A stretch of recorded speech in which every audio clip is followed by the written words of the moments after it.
Alléluia. Gloire à Dieu. Gloire à Dieu. Quelqu'un donne un bon amen. Bonne acclamation à Jésus-Christ. Amen, amen, amen. Soyons tous les bienvenus à notre deuxième épisode sur la bénédiction numéro 5, la bénédiction pour conquérir. Tu possèdes tes territoires dans le nom de Jésus. Aucun ennemi ne tient devant toi. Quelle que soit l'adversité qui se dresse contre toi, tu triomphes d'elle dans le nom de Jésus. Tu témoignes de la part du Seigneur. Amen. Connaître et triomphe des 5 types d'ennemis de ton héritage. C'est-à-dire l'héritage à conquérir, les choses que tu dois posséder. Alléluia. Les choses que Dieu t'a données. Tu dois les posséder, tu dois les prendre. C'est le plan de Dieu pour toi. Amen. En laissant plus tarder, on va rentrer en prière de la grâce de Dieu. Seigneur Jésus, merci pour ta grâce, merci pour ta faveur, Saint-Esprit. Merci parce que tu prends le contrôle de toutes choses. Conduis-nous dans ta présence. Oh Dieu, enseigne-nous, parle-nous par ta voix et oriente nos pas, oriente nos vies. Au nom puissant de Jésus-Christ de Nazareth. Quelqu'un donne un bon amen. Amen, amen, amen. Alors, à l'épisode précédent, je t'ai parlé de nos véritables ennemis. C'est l'ennemi à combattre. Je t'ai dit que tu as un territoire à conquérir. C'est d'abord le salut des âmes, l'évangélisation. Conquérir, c'est faire en sorte que ton couple, ton foyer, ta vie, ton travail, tes activités, tes études, en fait, tout ce que Dieu te donne, soit une opportunité pour le Seigneur, soit une opportunité pour toi, de témoigner de Jésus-Christ. Que Dieu fasse des miracles dans ton quotidien, afin que ton quotidien soit un témoignage. Jésus te guérit pour que d'autres personnes soient guéries par toi. Jésus te sauve, Jésus te console afin que d'autres personnes soient consolées par toi. Ce monde a besoin de Christ, ce monde a besoin de Dieu, ce monde a besoin de la grâce que Dieu a déposée dans ta vie. Mais par rapport à toutes ces âmes que Dieu te donne, l'ennemi va te combattre de différentes façons. La Bible dit, c'est certain, ils viendront contre toi, ils sortiront contre toi par un chemin. Mais la Bible dit aussi, c'est certain, ils s'enfuiront devant toi par 7 chemins. Alléluia. Amen. Gloire à Dieu. Donc nous avons parcouru 5 manières du diable de t'attaquer, 5 manières de Satan de t'attaquer par l'intimidation, par la forme de Goliath, t'attaquer par la forme d'une autorité, la forme Saül, t'attaquer par des frères, par des amis, par des collègues qui te combattent, t'attaquer, en te laissant tranquille, en te donnant l'impression que tout va bien, c'est la forme Jébuse, t'attaquer en utilisant ta chair. Voilà, donc c'est 5 manières que le diable utilise pour pouvoir t'attaquer et t'empêcher de développer ton potentiel, t'empêcher de posséder ton territoire, t'empêcher de régner, t'empêcher d'établir un système pour que les faveurs descendent de génération en génération. Donc le diable va combattre ton potentiel, ta vision, ton but, ton objectif, en fait, toutes ces choses-là au travers de ces 5 formes d'attaque. Mais aujourd'hui, ton Dieu t'a équipé pour que tu aies la victoire. Quelqu'un donne un bon amen. Alléluia. Et pour finir l'épisode 1, je vais avec l'épisode des 3 types de victoires ou des 3 échelons de victoire. Et nous allons continuer donc aujourd'hui dans notre épisode 1 sur ces 3 échelons de victoire. Amen. Amen. Alors, la bénédiction numéro 5, elle dit exactement, ils viendront contre toi, ils sortiront contre toi par un chemin, mais ils s'enfuiront par 7 chemins. C'est-à-dire que Dieu va mettre l'ennemi devant toi en déroute. Amen. Ça, c'est une manière pour Dieu de terrasser et de vaincre tes ennemis. Mais il y a plus puissant que cela. Alléluia. Il y a plus puissant que cela. Mais tu dois chasser d'abord les démons. Avant qu'ils te donnent la porte de tes ennemis. En fait, les 3 méthodes, c'est quoi? Premièrement, Dieu les chasse. Deuxièmement, Dieu te donne la porte. Troisième chose, Dieu les écrase sous tes pieds. C'est-à-dire, anéantissement total. C'est-à-dire, ce problème-là, tu ne le reverras plus jamais. Donc, il y a 3 échelons par lesquels Dieu te donne la victoire. Que ces 3-là soient ton partage pleinement dans le nom de Jésus-Christ. Quelle que soit la forme, la manière dont Satan utilise, tu peux finir définitivement avec ce combat en passant justement par ces 3 étapes. La première donc, Jésus dit, ils vont s'enfuir. Dis avec moi, ils vont s'enfuir. Voilà. Et Jésus nous parle dans le livre de Marc, chapitre 16, il dit ceci, en mon nom, vous chasserez les démons. Donc les démons, les esprits impurs s'éloignent. Tu les chasses au nom de Jésus-Christ. Amen. Alors, que ce soit l'avatar, que ce soit sous la forme de Goliath, sous la forme de trucs, tu dois savoir que ce qui va leur donner la victoire sur ta vie, c'est le nom qui est invoqué sur toi, le nom de Jésus. N'ayez pas honte du nom de Jésus. C'est la clé de ta victoire. C'est la clé de votre victoire. Amen. plus tu vas prendre l'habitude de marcher avec le nom de Jésus, plus les démons vont s'enfuir. Amen. De te tenir dans le nom de Jésus. Lorsque, comment dirais-je, David allait terrasser Goliath, il a dit ceci. Tu viens contre moi avec la lance, le javelot. Moi, je viens contre toi au nom de l'Éternel. En fait, bon, dans l'Ancien Testament, il a dit, je viens contre toi au nom de l'Éternel. Amen. Je viens contre toi au nom de l'Éternel. Et c'est comme ça qu'il a mis en déroute. Viens contre l'ennemi au nom de Dieu. Qu'est-ce que ça veut dire de venir au nom de Dieu? Qu'est-ce que ça signifie de venir au nom de l'Éternel? Ça veut dire, ne combats pas le diable par ta propre force, par ta propre intelligence. Dans cet ouvrage, je précise beaucoup plus de choses. Je t'en supplie, il faut le lire, sinon tu ne comprendras pas vraiment mon message. Amen. Mais les esprits impurs s'enfuient au nom de Jésus. C'est au nom de Jésus que les esprits fléchissent. Qu'ils soient dans le ciel, sur la terre, sous la terre, c'est au nom de Jésus qu'ils fléchissent. Amen. Lorsque tu vas dans un territoire, par exemple, évangélisé, va au nom de Jésus. Ça veut dire quoi aller au nom de Jésus? Ce n'est pas seulement invoquer le nom de Jésus, mais c'est se soumettre à Jésus. C'est attendre l'instruction de Jésus. Amen. Amen. Donc quand tu veux, par exemple, prier pour ton foyer qui est en difficulté, quand tu veux prier pour ton travail qui est en difficulté, chasser les esprits qui te combattent au niveau de ton travail, prends d'abord le temps de chercher le Seigneur dans la prière. Prends d'abord le temps de l'invoquer dans la prière. De dire, Saint-Esprit, recouvre-moi de ton sang. Recouvre-moi de ton nom. Accorde-moi ta puissance. Accorde-moi ta grâce. Alléluia. Et puis lève-toi et puis combat. Chasse les démons dans le nom de Jésus. Amen. Les démons vont s'enfuir à cause du nom de Jésus. Amen. Mais Jésus dit que lorsqu'un esprit impur est parti,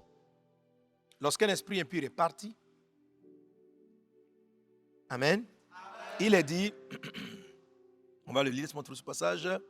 Attends, on va confesser même d'abord un verset. Exode chapitre 23, verset 37, il est dit, Exode 23, 27, pardon, 23, 27, il est dit, Dieu dit ceci, j'enverrai ma terreur devant toi, je mettrai en déroute tous les peuples chez lesquels tu arriveras, et je ferai tourner leur dos devant toi à tous tes ennemis. Qu'il en soit ainsi au nom de Jésus. Lève la main droite et dis, Seigneur, en ton nom, mes ennemis sont mis en déroute, sont mis en déroute, sont mis en déroute, sont mis en déroute, sont mis en déroute. Je mets la confusion dans votre camp. Au nom de Jésus de Nazareth. Au nom de Jésus. Alléluia. Gloire à Dieu. Un pasteur me rendant des témoignages dans son pays. Vous savez, le nom de Jésus, il est valable dans tous les 3 cas, dans tous les 5 types d'attaques. Ok? Ce que je suis en train de parler, c'est la prière que vous faites pour que l'esprit qui est derrière ces hommes ou ces manières-là puisse partir. Alors lui, dans le cas, c'était le cas de l'autorité. Dans leur pays, il y avait un groupe extrémiste qui avait pris le pouvoir. Islamisme intégriste, qui avait pris le pouvoir. Et la persécution contre l'Église était en train de s'amplifier. Et l'Église s'est mise à prier. Il s'est mis à prier. Ils ont fait le point numéro 2 qu'on apprend, on va apprendre dans l'épisode suivant.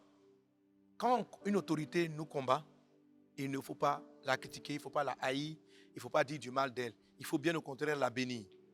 Amen. Par contre les esprits qui étaient derrière eux, ils ont fait cette prière, mais la confusion dans leur camp. Ils ont amené la confusion dans le camp de ces démons. Et dans le monde réel, ces autorités-là qui persécutaient l'Église ont commencé à ne plus s'entendre, à prendre des décisions. La population même écoute, on dit, mais pourquoi vous pouvez faire ça? Comment vous pouvez prendre de tels genre de décisions? L'Église a mis la confusion. Vous avez ce pouvoir d'utiliser le nom de Jésus et de mettre la confusion dans le camp de l'ennemi. Amen. Mais recouvre-toi davantage du sang de Jésus. Recouvre-toi davantage du nom de Jésus. Alléluia. Quelqu'un donne un bon amen. Amen, amen, amen.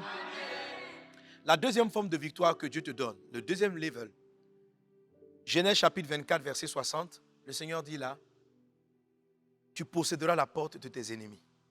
Genèse 24, verset 60. La porte, on lit ensemble.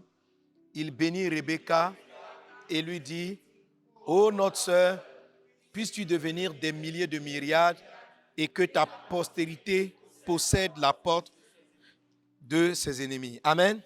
Alors, c'est une expression qui veut dire que tu as la clé de la porte. Autrement dit, c'est toi qui détermines s'il peut sortir ou s'il peut entrer. Ça veut dire que tu as le contrôle. Amen, amen, amen. Jésus a dit, lorsqu'un esprit impur est parti, il s'en va. Quand tu l'as chassé, il s'en va. Mais il va et puis il revient. Il va faire ce va-et-vient jusqu'à ce que toi-même tu contrôles ses mouvements. Quand tu contrôles sa porte, il ne peut plus aller et revenir. Quand vous vous êtes contenté de la victoire numéro 1, chassez les démons, je vous chasse, je te découpe, je te taillade. Sachez que ce n'est pas terminé. Les démons se sont simplement enfuis. Mais tu dois aller à l'étape suivante qui est de posséder sa porte. Là, tu prends le contrôle, de sorte qu'il ne puisse plus aller et venir à sa guise. Alléluia. Trop de chrétiens s'arrêtent au fait de chasser les démons. Dans le livre de Matthieu chapitre 16, à partir du verset 16 et même 18, le Seigneur dit à l'apôtre Pierre, je te donnerai, il dit ceci, Amen, Matthieu chapitre 16, et moi je te dis que tu es Pierre, et que sur cette pierre, je bâtirai mon église. Non, comment? Ne prévaudront point contre elle, oui. Je te donnerai les clés du royaume des cieux. Ce que tu liras sur la terre sera lié dans les cieux. Et ce que tu délieras sur la terre sera délié dans les cieux. Amen.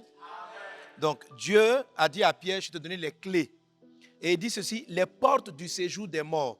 Donc, le séjour des morts, c'est-à-dire la porte de l'enfer. L'enfer a des portes. Quand Dieu dit, tu posséderas la porte de tes ennemis, c'est-à-dire que c'est ce dont il est en train de parler à Pierre. Tu possèdes la porte. Tu les empêches de sortir. Tu triomphes d'eux. Je vois le Seigneur te donner la clé. Je vois que tu possèdes la porte de tes ennemis. Tu possèdes la porte de tes ennemis. Tu possèdes la porte de tes ennemis. Ennemi numéro 1, 2, 3, 4, 5. Tu possèdes leur porte en cette saison au nom de Jésus-Christ de Nazareth. Alléluia. Alors dans le détail, comment est-ce qu'on possède une porte de l'ennemi? Par la connaissance de la vérité. Par la connaissance de la vérité. Pour que Dieu dise ça à l'apôtre Pierre, d'abord Pierre avait révélé. Jésus a dit, mais qui dites-vous que je suis? L'apôtre Pierre a dit, tu es le Christ, le Fils du Dieu vivant. Et Jésus lui a dit, ce n'est pas la chair et le sang qui t'ont donné ces révélations, c'est mon Père qui est dans les cieux. Et il dit, sur ce rocher, c'est-à-dire sur cette révélation, qui est le roc, sur le Christ, je bâtirai mon église. Et les portes du séjour des morts ne prévaudront point. Amen. Plus tu connais le Christ, plus tu as le contrôle du diable. Et les démons ont des problèmes pour t'attaquer. Donc, vous ne possédez pas la porte des ennemis en chassant. Dis, je possède ta porte. Vous manifestez la possession des portes de l'ennemi par votre compréhension et votre connaissance du Christ. Amen. Plus tu connais Jésus, plus tu as la victoire. Jésus a dit ceci, si vous demeurez dans ma parole, vous serez réellement libre. Vous connaîtrez la vérité et la vérité vous affranchira. C'est-à-dire là, quand on dit quelqu'un affranchi, ça veut dire qu'il est vraiment libéré. Ok? Donc il y a le fait de chasser des démons et il y a le fait de contrôler leurs portes. Contrôler la porte se bâtit par la connaissance. La connaissance du Christ, la connaissance de la vérité. Amen. Donc, je peux chasser l'esprit de la peur qui vient avec Goliath. Mais je dois connaître, être rempli du courage, de la victoire de Christ pour que l'esprit de peur ne revienne plus. Si tu as chassé l'esprit d'intimidation, mais que tu n'as pas rempli ton cœur de la force de Jésus, de temps en temps, tu auras le courage et après d'autres temps, tu vas voir que la peur va revenir. Donc les esprits partent et les esprits reviennent. Si tu chasses l'esprit de palabre dans ton foyer, tu vas connaître un moment d'accalmie, ton conjoint et toi, vous allez vous entendre. Mais si tu n'as pas pris la porte de l'ennemi, il va revenir et vous allez être dans un cycle continu de paix, conflit, paix, conflit. Si tu as vaincu l'esprit type Saül qui s'oppose à ton travail, tu vas voir qu'à un moment donné, quand tu vas le chasser, tu vas avoir la victoire, il y aura des accalmies. Et 3 mois, 1 an, 2 ans plus tard, les mêmes défis vont. Voilà. Tu as chassé l'esprit, mais tu n'as pas pris le contrôle de sa porte pour l'enfermer dans sa chambre et puis il dit c'est terminé. Ok?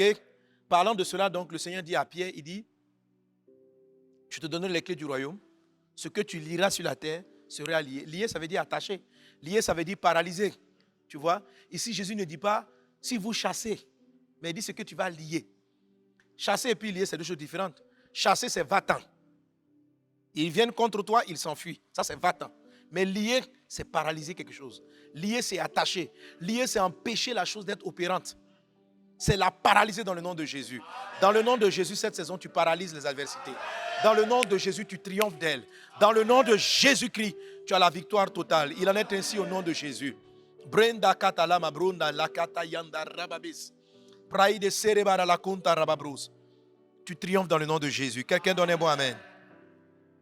Alléluia. Amen, amen. C'est vraiment important. Amen. De ne pas vous limiter à faire fuir les démons. De ne pas vous limiter à avoir des victoires, parce que des victoires comme cela seront ponctuelles.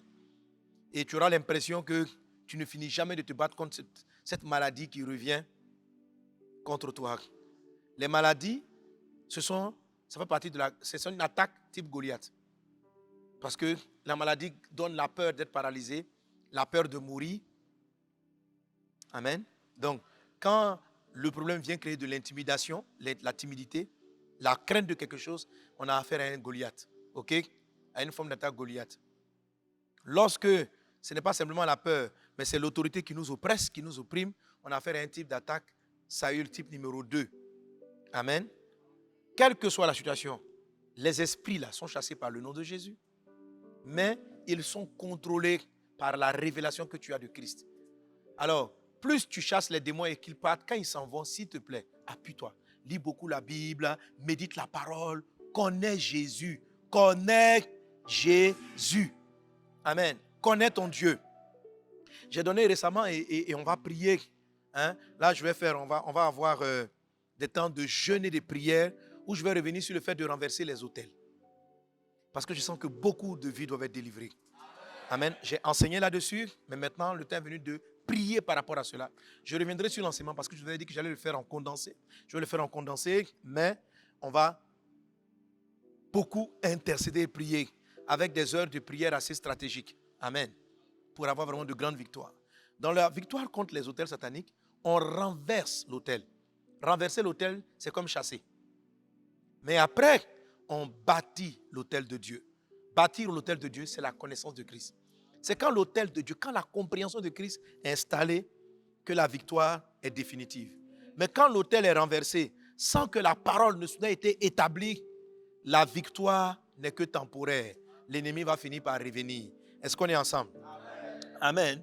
C'est pourquoi la Bible dit que lorsque l'ennemi est parti, s'il vient et qu'il trouve la maison vide et ornée, il va prendre cet autre esprit plus méchant et il vient s'installer. Donc faites en sorte que votre cœur, vos pensées soient remplies de la connaissance de Christ. Après ta délivrance, cherche Jésus, lis ta Bible tous les jours, médite la parole, sois rempli de la parole de Dieu, aime les enseignements de la parole, viens à l'église, entends la parole du Seigneur et tu seras béni. Quelqu'un donne un bon amen. Amen. Alléluia. Amen. Alors le troisième, dis avec moi, third level. Troisième niveau. Amen, amen, amen. Amen. Gloire à Dieu. Amen. Je rappelle que tout ce que je dis est plus développé dans votre livre, ok? Troisième niveau, la Bible dit, le Seigneur écrasera bientôt Satan sous vos pieds. Amen, amen, amen. Dis avec mon corps, l'écrasement, l'anéantissement. Amen. Alors, la dernière phase, la victoire, là où on anéantit, c'est-à-dire que dans le domaine où tu as vaincu l'ennemi, tu ne le verras plus jamais. C'est de ça dont il est question. C'est-à-dire qu'il n'y a pas de retour possible. En fait, lorsqu'il est enfermé, tu as le contrôle. Ça veut dire en fait, tu comprends son fonctionnement. C'est ça. Tu comprends son fonctionnement. Donc, chaque fois qu'il vient par ce chemin-là, tu sais vraiment le maîtriser. Et ça, c'est avoir la porte. Tu comprends, tu as la vérité. Il ne peut plus te tromper. Il ne peut plus te tromper. Il faut savoir que Satan, la Bible appelle les démons le prince de ténèbres. Le prince des ténèbres. Les ténèbres, c'est l'absence de lumière, l'absence d'éclairage. La parole de Dieu est la lumière. Donc, quand tu manques de connaissances dans un domaine, les ténèbres règnent. Tu peux chasser les démons, mais les ténèbres règnent. Tu vois? Il y a beaucoup de problèmes comme ça. Bon, si je veux toucher le cas de la famille, qui interviennent, c'est-à-dire peut-être madame peut chasser l'esprit, monsieur peut chasser l'esprit qui fait la dispute avec sa femme, ils se disputent constamment. Ils chassent le démon et puis ils font la réconciliation, ça se calme. Mais les palabres reviennent jusqu'à ce que peut-être ils aient la révélation de la parole de Dieu sur l'attitude de l'homme vis-à-vis de la femme. Marie, aime ta femme, donne-toi pour elle. Si le monsieur accepte cette vérité, s'il laisse la vérité de Christ entrer en lui-même, peut-être qu'il va totalement contrôler cet esprit de colère qui arrivait à s'immiscer dans la maison à cause de leur ignorance. Vous voyez, l'ignorance fait que le diable peut revenir. Parce qu'on ne sait pas exactement par où il est rentré. Ok? Je peux chasser un démon de maladie. Mais une fois que j'ai la connaissance du remède, quand j'applique la solution, le démon n'a plus d'espace où rentrer pour recréer à nouveau la maladie. C'est ce qu'on appelle le contrôle. Le contrôle se fait par la connaissance de la vérité et Christ étant le chemin, la vérité et la vie par la connaissance du Christ. Par contre, ce contrôle-là, comme je l'ai dit, c'est du contrôle. L'ennemi va essayer de sortir de la porte, trouver un moyen encore, essayer de ramener les choses. Bon, voilà. Alors là, tu dois passer maintenant à la troisième phase. Tu dois l'écraser. Dis avec moi, j'écrase. Alors, l'anéantissement des démons. Alors, pour comprendre, on va lire Romains chapitre 16, verset 20. Romains chapitre 16, verset 20. Il est dit, on lit ensemble de toi. Le Dieu de paix écrasera bientôt Satan sous vos pieds. Que la grâce de notre Seigneur Jésus-Christ soit avec vous. Alléluia. Alors, écraser Satan, c'est l'anéantir. Et ça, c'est la promesse que Dieu a faite à la descendance de la femme. La descendance de la femme écrasera la tête du serpent. Là, c'est l'anéantissement total. Dans le nom de Jésus-Christ de Nazareth. Tu écrases la tête du diable au nom de Jésus-Christ. Amen, amen. Est-ce qu'on est ensemble? Alléluia. Donc, écraser la tête de Satan. Notez bien ce qu'il a dit dans ce passage qu'on vient de lire. Il a dit, le Dieu de paix. Dis avec moi, le Dieu de paix. Si tu lis encore avec moi Éphésiens chapitre 6, Éphésiens chapitre 6, verset 15. On lit, mettez pour chaussure à vos pieds le zèle que donne l'évangile de paix. Notez bien, le Dieu de paix. L'évangile de paix permet d'avoir donc, le zèle que donne l'évangile de paix permet d'avoir à ses pieds les chaussures du zèle de l'évangile. Amen. La Bible dit encore qu'ils sont beaux les pieds de ceux qui annoncent l'évangile. Lorsqu'on parle d'écraser, on parle des pieds. La parole de Dieu, la symbolique des pieds signifie le témoignage de Jésus. Amen. Laver les pieds, c'est l'humilité. Marcher, avancer, c'est le zèle de l'évangile. Alléluia. Alors, pour écraser l'ennemi, quelle que soit la manière, des 5 manières qu'il va utiliser, c'est 1. L'humilité. Amen. Jésus-Christ a dit aux disciples, si je ne vous lave pas les pieds, vous n'aurez pas de part avec moi. Notez qu'il s'agit d'écraser. Quand on parle d'anéantir, là, c'est écraser. OK? Vous n'aurez pas de part avec moi si je ne lave pas vos pieds. Il a dit, moi qui suis le maître, je me fais serviteur. Et il a dit aux disciples, faites pareil. Nous sommes en Jean chapitre 13. Donc Jésus nous demande, quelle que soit la hauteur, quelle que soit la grandeur qu'on a, d'être toujours humble, de se mettre au service des autres.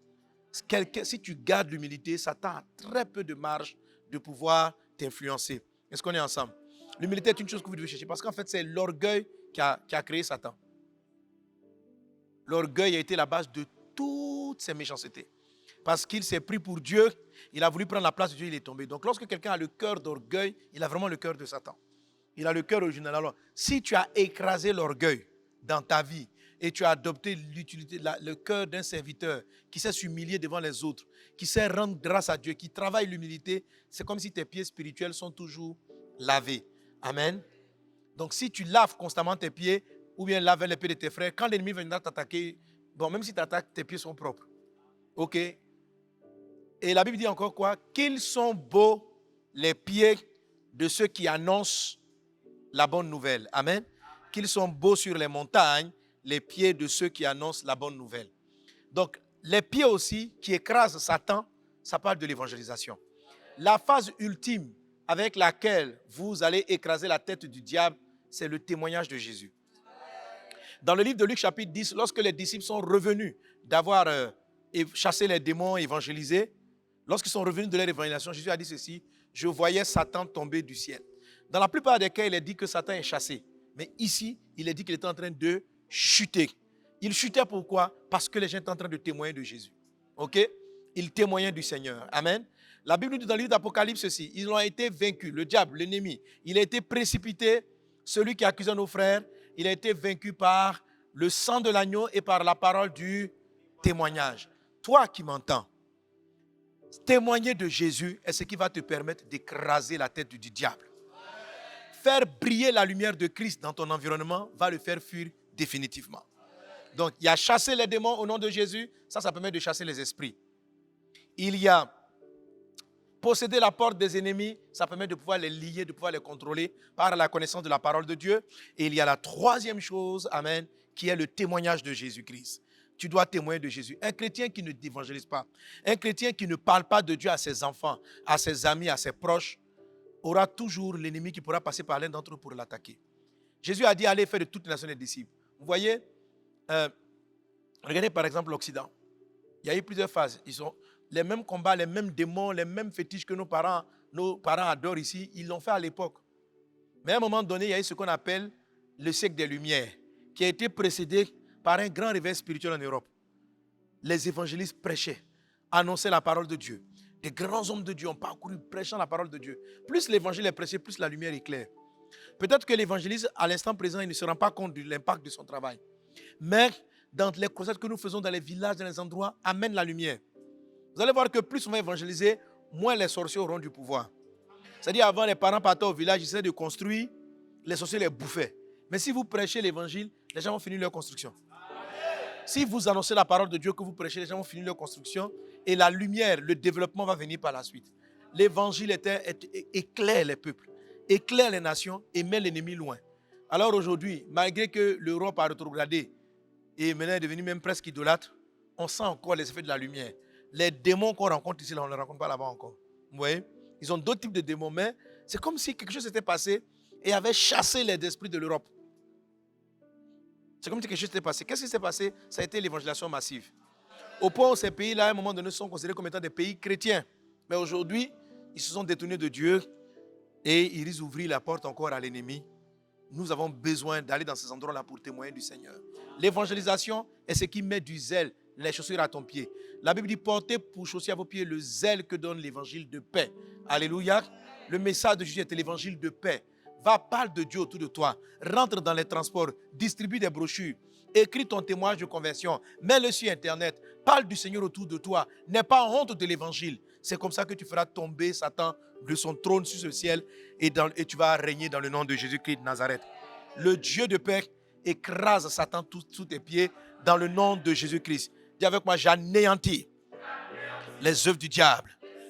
Alors tu vas proclamer avec moi le psaume 18, verset 41.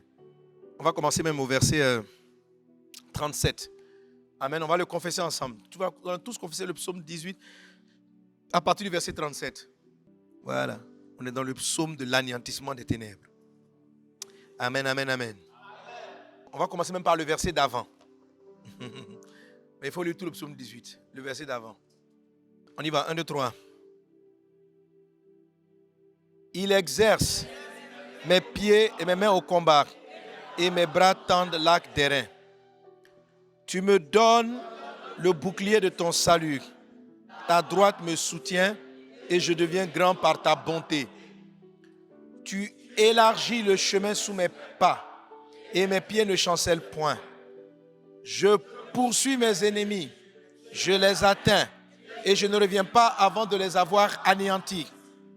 Je les brise et ils ne peuvent se relever. Ils tombent sous mes pieds. Tu me ceins de force pour le combat. Tu fais plier sous moi mes adversaires. Tu fais tourner le dos à mes ennemis devant moi. Et j'extermine ceux qui me haïssent. Ils crient et personne pour les sauver. Ils crient à l'Éternel et il ne leur répond pas. Je les broie comme la poussière qu'emporte le vent. Je les foule comme la boue des rues. Alléluia. Quelqu'un acclame Jésus. Amen, amen, amen, amen, amen. Gloire au Seigneur. Quelqu'un donne un bon amen. On va se rasseoir dans la présence de Dieu. Amen. Alors voici donc les 3 échelons de la victoire. Amen. Contre les esprits. Amen. Que dans le nom de Jésus-Christ de Nazareth, cela soit ta victoire. Que l'ennemi s'enfuit devant toi. Donc n'aie pas peur. Utilise le nom de Jésus. Chasse le diable. Chasse les démons. Ils fléchissent les genoux devant le nom du Seigneur. Amen. Mais chasser, ce n'est pas encore terminé. Ok? Possède la porte de tes ennemis. Commence toujours par chasser. Commence toujours par chasser. C'est lorsqu'ils chassent, quand ils sont partis, tu t'affermis dans la parole de Dieu. Affermis-toi dans la connaissance de Christ. Demande au Seigneur de te donner les révélations qu'il faut. Remplis la maison de ton cœur, de la parole, de la connaissance du Seigneur Jésus-Christ. Amen. Et sois un témoin de Jésus. Alors ça tombe bien parce que cette année, c'est la saison de la conquête. Gagne tes âmes. Travaille à évangéliser. Travaille à témoigner du Seigneur. Et tu verras comment, dans les domaines de tes batailles, tu prends le contrôle. Tu prends le contrôle. Jésus prend le contrôle. Si tes parents sont dans la sorcellerie, combat l'esprit qui est derrière la sorcellerie là-bas. Et puis va au village, va leur prêcher la parole de Dieu. Va évangéliser. Va parler à ta grand-mère, va parler à ton père, parle de l'amour du Seigneur. Parle à ta mère, parle à tes parents, parle-leur de Christ. C'est comme ça que tu vas écraser la tête du diable et qu'il quittera ta maison, qu'il quittera ta famille. Que la lumière de Christ brille au travers de toi. Amen, amen, amen, amen, amen. Alors pour notre épisode suivant, alléluia, on va revenir sur les spécificités maintenant relatives aux 5 manières du diable de t'attaquer. Ok? On va revenir sur les spécificités parce que maintenant, il y a quand même une certaine nuance. Je rappelle toujours que ce livre-là te donnera beaucoup d'informations comme il le faut. Ok? On reviendra là-dessus, je vais le citer, puis on va prier le Seigneur Jésus-Christ pour vraiment manifester la victoire de la conquête. Et je vais essayer d'être assez pratique, comment l'utiliser dans tous les cas de la vie, comment fonctionner. Amen, amen, amen. Voilà, mais développe davantage le sujet ici. Les 3 manières comme ça dont j'ai parlé tantôt, tu les trouveras à la page 22, le jour numéro 5. Le jour 5, tu as ces 3 manières qu'on a étudiées tout à l'heure. Que Dieu vous bénisse et puis on se voit tout à l'heure, on se voit après, pour la suite, les derniers épisodes. Amen. Challenge 2022, bénir pour conquérir à la conquête des âmes. Tu es membre de Vase d'honneur. En 2022, emmène une âme à Christ, encadre-la et fais-en un disciple. Tu es boss à Vase d'honneur. Emmène 2 âmes à Christ, faisant des disciples, des boss. Challenge 2022, bénir pour conquérir, c'est maintenant.